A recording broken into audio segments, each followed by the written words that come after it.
Vous devez tenir ferme dans cette liberté. Il se peut que vous remportiez une victoire, mais si vous ne faites pas attention ou si vous ne maintenez pas cette victoire, 6 mois plus tard ou 1 an plus tard, l'ennemi vous attaquera à nouveau dans ce domaine. Restez avec nous dans Jouissez de votre vie.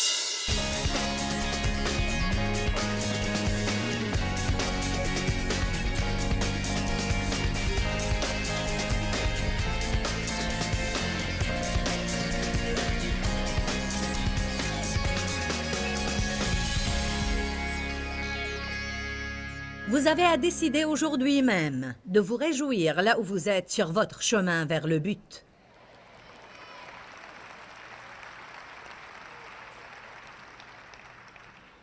J'ai déjà changé, mais je n'ai pas changé totalement ou complètement. Je vais continuer à changer et cela m'enthousiasme. Je suis sûre que ça va faire un peu mal, mais j'aime les résultats.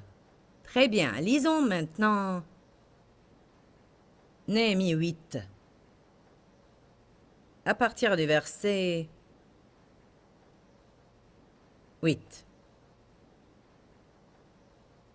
Il lisait dans la loi de Dieu de manière distincte et expliquait avec probité absolue afin que chacun puisse comprendre ce qu'ils avaient lu. Alors, c'est similaire à ce qu'on fait aujourd'hui quand quelqu'un leur lit la parole. Alors Néhémie, le gouverneur, Esdras le prêtre, scribe et les Lévites qui instruisaient le peuple dirent à tous, « Ce jour est consacré à l'Éternel votre Dieu. Ne pleurez pas et ne prenez pas le deuil. » Car tout le peuple pleurait en entendant les paroles de la loi. C'est seulement ce matin que le Seigneur m'a clarifié ceci. Je me demandais toujours pourquoi ont-ils pleuré quand ils ont entendu la parole. Vous savez pourquoi? Je crois que quand ils ont entendu ce qu'ils étaient censés faire et ont réalisé ce qu'ils n'étaient pas en train de faire, ils ont pris le deuil. Puis Esdras ajouta, « Allez chez vous, mangez des viandes grasses, buvez des liqueurs douces et envoyez des parts à ceux qui n'ont rien de près. Car ce jour est consacré à notre Seigneur. Ne vous affligez donc pas, car la joie de l'Éternel est votre force et votre forteresse. » C'est passionnant pour moi, car souvent on entend seulement « La joie de l'Éternel est votre force ». Mais je crois qu'on pourrait apprendre plus que cela si on lisait tout ce qui se passait dans ce temps-là et pourquoi Néhémie leur a dit cela. Ils ont pris le deuil et ils étaient malheureux et déprimés et ils pleuraient, car quand ils ont entendu la parole, ils ont vu ce qu'ils étaient censés faire et ont réalisé où ils en étaient en comparaison avec où ils devraient être, et cela les a déprimés.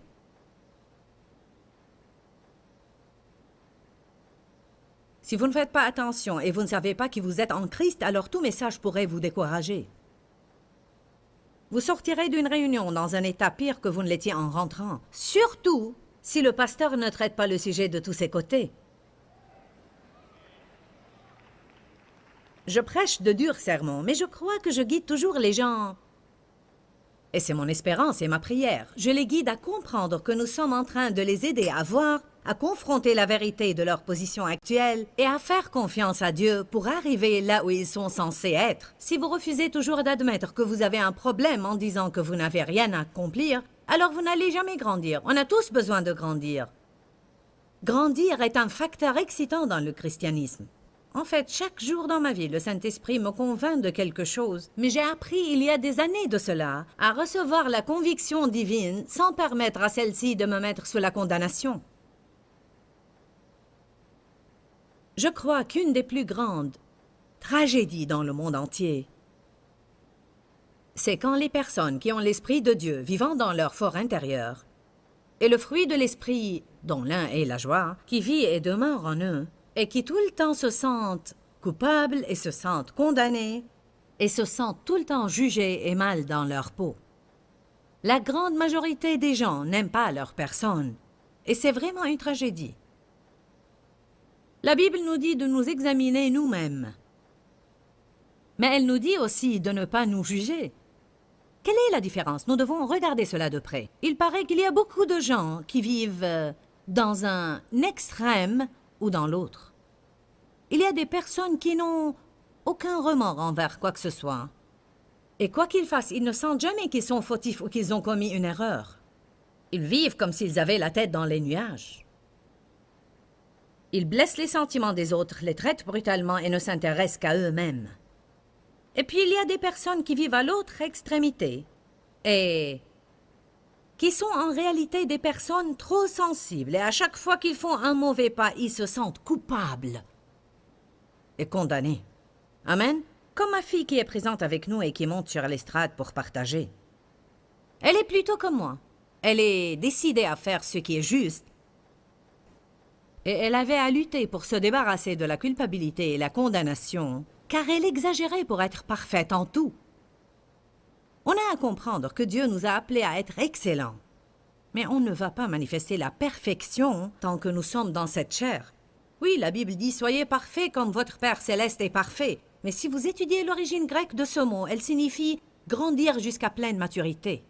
Tant que je grandis, je cours vers le but. Dites tous « je cours vers le but ». Qu'est-ce que vous préférez, vous sentir bien dans votre peau ou mal dans votre peau? Très bien. Notre deuxième fille, notre fille aînée, elle se sent rarement mal. Et je lui ai dit ce matin que l'enseignement d'aujourd'hui ne t'est pas adressé, car je vais parler de comment se débarrasser de la culpabilité. Elle a dit « ce n'est pas mon problème ». Bon. Elle avait peut-être parfois à faire un peu plus attention à certaines choses. Mais elle a une personnalité flegmatique et décontractée comme son père. Devosi n'a probablement jamais expérimenté le sentiment de culpabilité dans sa vie. Et moi, je me sens toujours mal envers quelque chose.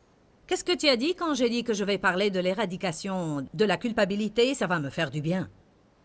Je lui ai dit, tu en as besoin, c'est vrai. En fait, cela est en relation avec le tempérament naturel que Dieu nous a donné. Pour certaines personnes, par exemple, il est plus facile pour elles d'oublier les choses que pour d'autres personnes. Pour notre fille aînée, un des domaines dans lequel elle a vraiment expérimenté la culpabilité est celui d'être une bonne maman. J'étais en train de penser à cela et j'ai pensé, vous savez pourquoi elle s'est sentie coupable dans ce domaine? Parce que c'est peut-être le domaine le plus important pour elle. Depuis qu'elle avait l'âge de 8, 9, 10 ans, tout ce qu'elle a voulu, c'était se marier et avoir des enfants. Il est évident que l'appel de Dieu sur sa vie, c'est avoir des enfants. Et elle est occupée à accomplir cet appel. Et maintenant, elle va déménager pour s'installer dans une maison. J'allais dire à côté de la mienne, mais elle est plutôt derrière la mienne. Et en moins d'1 minute, tous mes petits-enfants seront à la porte de ma maison.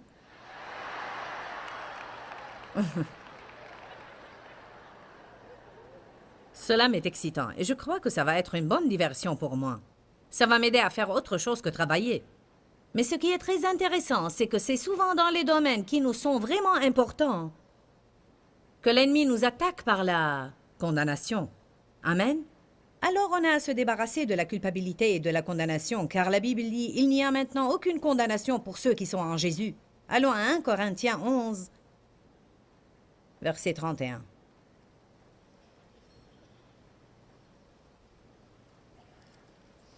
Peut-être certains d'entre vous ne prennent même pas le temps de s'examiner eux-mêmes alors qu'ils doivent le faire, alors que d'autres se jugent eux-mêmes alors qu'ils ne doivent pas le faire. Il faut qu'on soit équilibré. Il faut qu'on puisse contempler nos vies et dire « Bon, moi je parle beaucoup sur des sujets dont je ne dois pas parler. » C'est ainsi que je m'examine et je dis « J'ai besoin de ton aide, Seigneur. Je ne veux pas rester comme ça. Ça ne doit pas être, mais ça ne veut pas dire que je dois me sentir condamnée. Je n'ai pas à me juger moi-même, car quand je me juge moi-même, je dois être soit innocente, soit coupable. Et si je suis coupable, je dois alors être punie.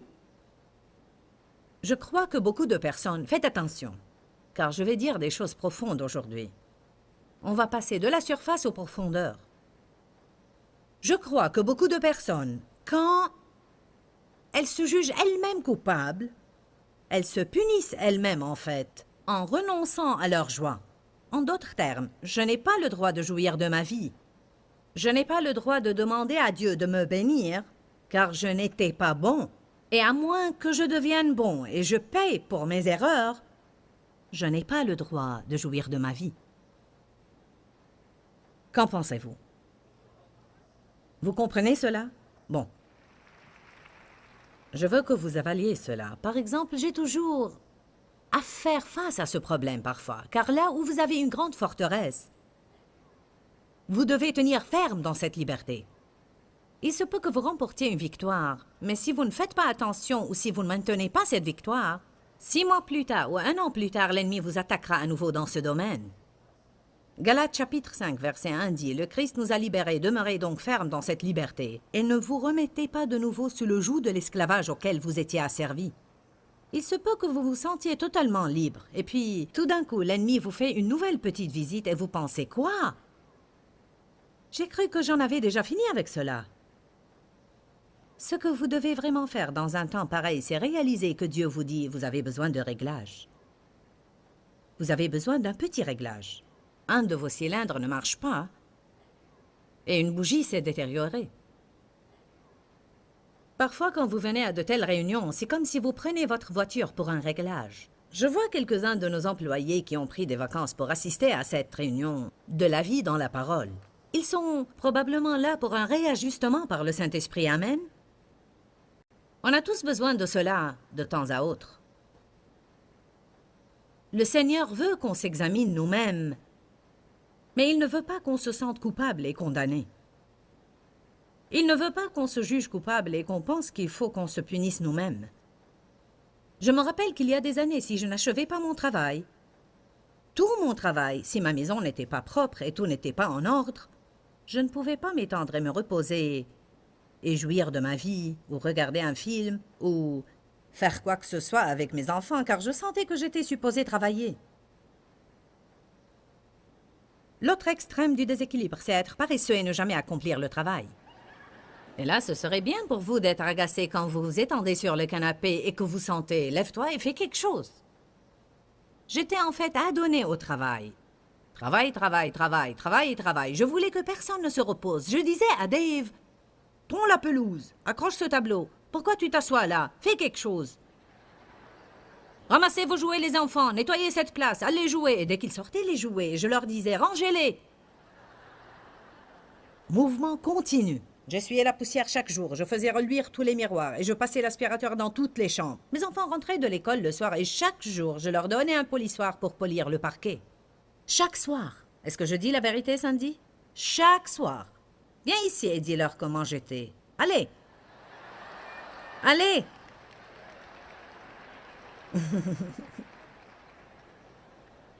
Vous aimez toutes ces histoires, n'est-ce pas? Je ne jouissais ni de ma vie ni de ma maison. On la servait tous. Amen. J'ai changé. Tu ne te rappelleras peut-être pas combien j'étais mauvaise, mais dis-leur comment j'étais. Eh bien, j'ai commis une erreur quand j'étais jeune en disant à maman que j'aimais faire le ménage. J'avais une personnalité mélancolique et elle m'a accordé mon souhait, je vous assure. Je passais l'aspirateur tous les jours. Vraiment, je crois que je le faisais tous les jours. Et je polissais aussi le sol chaque jour. Je crois que je faisais tout ça car j'aimais le faire en ce temps-là, mais après quelque temps, j'ai bien compris, j'en avais vraiment assez de le faire. Au fait, il y avait une femme qui nous gardait quand nous étions enfants. Elle était de la Corée, elle s'appelait Nina et elle parlait avec cet accent. J'essayais d'entrer dans... Son mari et elle dormaient dans la chambre de mes parents car maman et papa étaient en voyage pour le ministère. En ce temps-là, ils nous gardaient. Quand j'ai essayé d'entrer dans la chambre de mes parents, là où ils dormaient à 6 heures du matin, elle m'a dit « Tu veux dire que tu veux passer l'aspirateur à 6 heures du matin? » Elle m'empêchait de le faire alors que moi, j'étais décidée à terminer mon travail pour pouvoir aller jouer. C'est comme une fille qui m'a dit qu'elle était résolue à être ordonnée. Elle voulait que tout soit en ordre avant qu'elle sorte pour aller au travail. Son mari lui a dit un matin, « Est-ce que ça te dérangerait d'attendre que je sorte du lit avant que tu n'essayes de le faire? » Elle commençait à faire le lit alors qu'il dormait encore. Dites tous, équilibre. Vous voyez, on a besoin de l'équilibre. J'ai commencé à me rendre compte qu'il y avait quelque chose qui ne tournait pas rond ici, car il ne faut pas que je me sente coupable à chaque fois que j'essaye de jouir de ma vie. Il n'est pas mauvais de jouir de votre vie, et vous n'avez pas nécessairement à avoir terminé chaque tout petit travail que vous faites. Il y a peut-être parmi vous quelqu'un qui n'arrive pas à profiter pleinement de cette réunion, car il n'a pas fait son lit et la vaisselle avant de sortir. Vous vous êtes senti déchiré, je veux y aller, mais il faut que je fasse ceci. Vous êtes là maintenant et vous continuez à y penser. Faites-le quand vous rentrerez chez vous, mais ne restez pas là à vous lamenter toute la journée car vous n'avez pas fait ce que vous vouliez faire avant de sortir.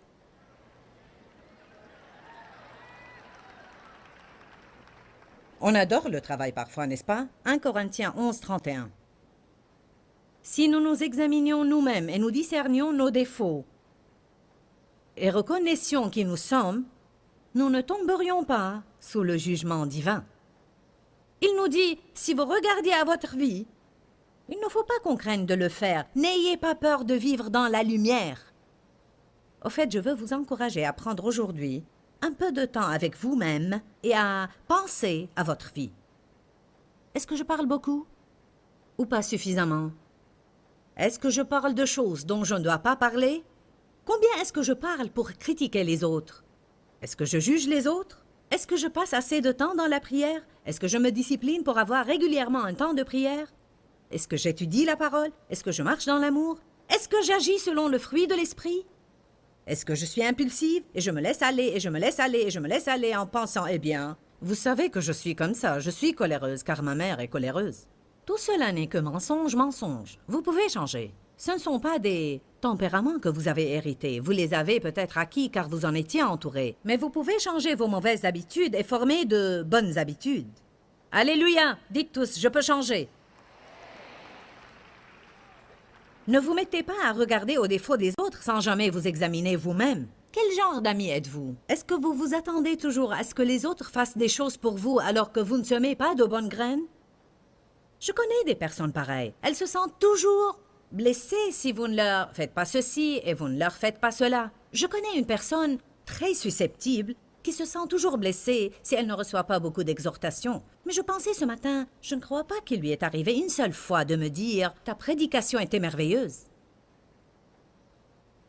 On demande souvent des autres des choses qu'on ne donne pas, et la raison pour laquelle Dieu ne nous les donne pas est qu'on ne sème pas des graines. Allez maintenant! On a besoin de semer des graines si on veut récolter. J'ai besoin d'encouragement. Combien encourages-tu les autres? Mon patron ne m'encourage jamais. C'était quand la dernière fois que tu l'as encouragé? Oui, c'est vrai. Vous pensez que les personnes dans la direction n'ont pas besoin d'encouragement?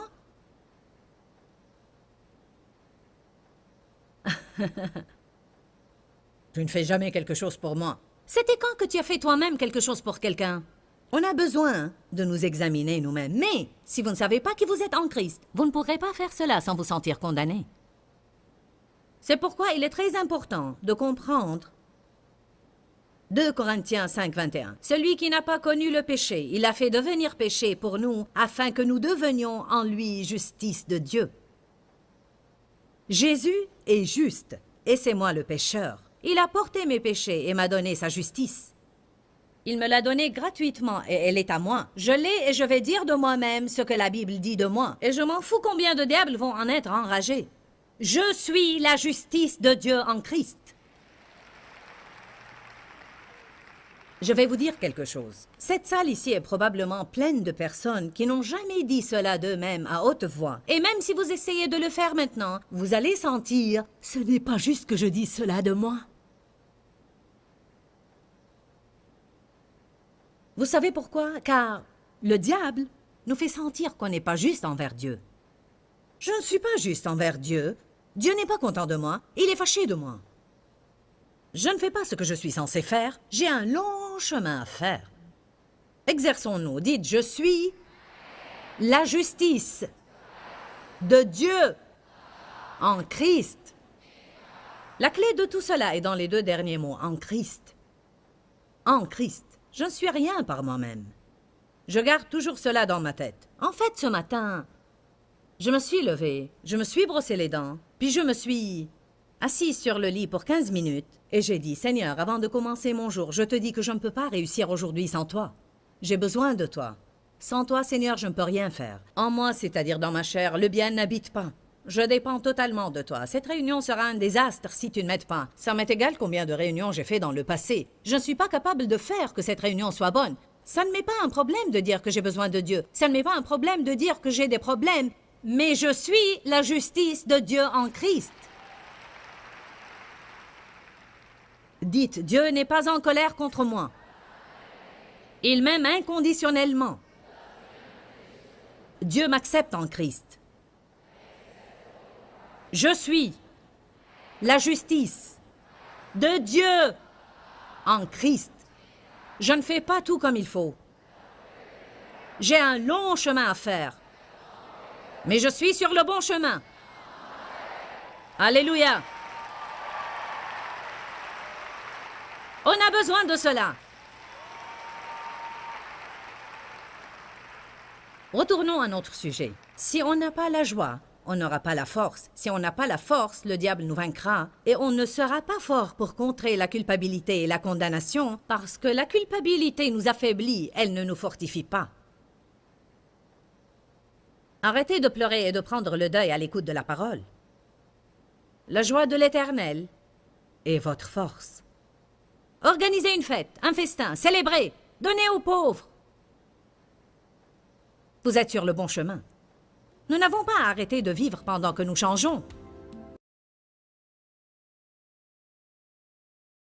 Je suis sûre que presque tous ceux qui nous regardent aujourd'hui ont apprécié notre message, car on aime tous l'idée de prendre un peu de repos. Parfois, on est très dur envers nous-mêmes et on a un sentiment de culpabilité à chaque fois qu'on commet une petite erreur. Alors, nous voulons que vous jouissiez de votre vie, car Jésus est mort pour que vous jouissiez de votre vie. Et vous faites cela en arrêtant de vous condamner vous-même. Vous savez, je pense à Éphésiens 3:20. C'est l'une de mes écritures préférées avec laquelle je veux conclure. La Bible dit que Dieu peut faire infiniment, extrêmement et abondamment au-delà de tout ce que nous osons souhaiter, demander et penser, et cela par sa puissance qui agit en nous. Je crois que Dieu veut faire plus pour vous que ce que vous avez demandé, et je vous encourage à être plus audacieux dans vos prières, à oser demander, à être plus agressif et à vous approcher avec assurance du trône et demander à Dieu de faire des choses merveilleuses pour vous, car je crois qu'il attend pour accomplir cette écriture dans votre vie. Que le Seigneur vous bénisse et à très très bientôt. Dis-leur que je les aime. Dans ce livret, Joyce Meyer donne une révélation de l'amour de Dieu pour nous. Pour obtenir ce livret gratuitement, écrivez-nous à Joyce Meyer, boîte postale 40095-6300, Larnaca, Chypre. Ou bien visitez notre site web www.joycemeyer.org/fr.